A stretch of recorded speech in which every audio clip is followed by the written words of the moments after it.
श्री कृष्णा आयुष ज्योतिष चैनल में आप सभी का हार्दिक स्वागत है। आज हम आपको शिव पूजन से संबंधित कुछ जानकारियां देना चाहेंगे। अगर आपको वो जानकारी पसंद आए तो मेरे चैनल को लाइक करें, शेयर करें और सब्सक्राइब करें। शिव पूजन में हम जल का प्रयोग करते हैं। तो शिव पूजन में जल का जो लोटा है या कोई भी किसी भी समय हम लोग जल चढ़ा सकते हैं। उसके लिए दिन और रात की कोई भी पाबंदी नहीं है, क्योंकि शिव को जो है एक निराकार स्वरूप में माना गया है उनके जो शिवलिंग को। तो आप एक जल का लोटा जो है कभी भी कहीं भी किसी भी समय शिव पर चढ़ा सकते हैं।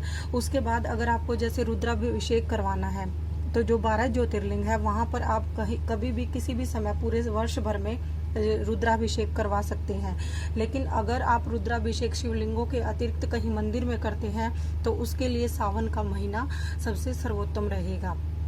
शिव जी की पूजा में हम जब भी जल में दूध डाल के उन पर जल अर्पित करते हैं तो आप वो कभी भी तांबे के पात्र से अर्पित ना करें, क्योंकि तांबे में दूध डालने से दूध जो है विषाक्त हो जाता है। इसलिए अगर आपको दूध चढ़ाना है भगवान शिव पर तो आप उसके लिए पीतल का या स्टील का कोई पात्र इस्तेमाल करें। शिव जी की पूजा में हम कभी भी तुलसी का प्रयोग नहीं करते, क्योंकि तुलसी के जब वृंदा थी तो उनके पति को शंखचूर्ण को भगवान शिव ने मारा था। तो इसलिए जो है तुलसी का प्रयोग कभी भी शिव पूजन में नहीं किया जाता। भगवान शिव के जो लिंग स्वरूप है उस पर हम कभी भी हल्दी या रोली नहीं चढ़ानी चाहिए, क्योंकि हल्दी और रोली जो है वो स्त्रियों या देवियों के लिए होता है। इसलिए जब भी आप शिवलिंग पर कोई टीका लगाना चाहे तो वो चंदन का या सफ़ेद चंदन का प्रयोग करें। लाल चंदन जो है रक्त चंदन वो माँ दुर्गा के लिए होता है। उसके बाद अगर आपको शिव की पूजा करनी है तो शिव परिवार की भी पूजा साथ साथ करेंगे तो बहुत अच्छा होगा।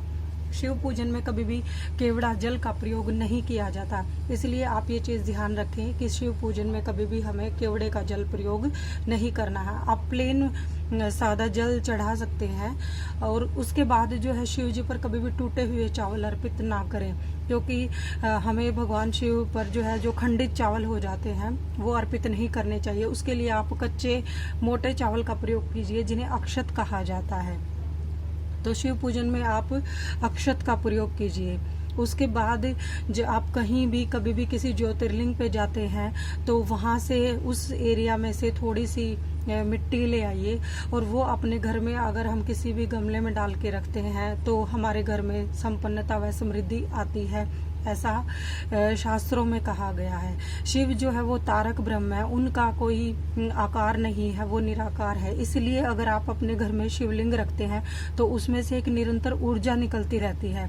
उस ऊर्जा को जब अगर वो ऊर्जा बहुत ज़्यादा, आप जैसे शिव जी का शिवलिंग रखा हुआ है लेकिन आप उस पर जल नहीं चढ़ जाते तो वो घर में नेगेटिविटी फैलाती है, नकारात्मकता फैलाती है।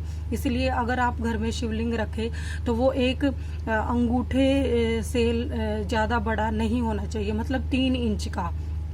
तो कम से कम छोटा शिवलिंग रखें और उस पर आप कोशिश करें कि दोनों समय एक एक लोटा जल का जरूर चढ़ाएं, क्योंकि जल ना चढ़ाने से उसमें से एक ऊर्जा निकलती है और फिर वो ऊर्जा पूरे घर में फैलती है।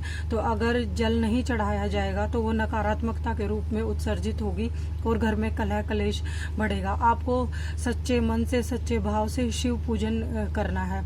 और नर्मदा का जो माँ नर्मदा को ये आशीर्वाद मिला है कि वहाँ पे जो भी कंकर भी होगा तो उसमें शंकर का वास होगा। तो इसलिए नर्मदा से जो शिवलिंग आता है उसको ही प्राण प्रतिष्ठा हमें नहीं करानी पड़ती, बाकी शिवलिंगों की प्राण प्रतिष्ठा करानी पड़ती है। और प्राण प्रतिष्ठा हो जाने के बाद शिवलिंग का छोटा जो है इसलिए कहा गया है कि अगर बड़ा शिवलिंग या बड़ी मूर्ति कोई हम अपने मंदिर में रखती हैं तो उसके लिए भोग का सामान भी उतना ही ज़्यादा होता है।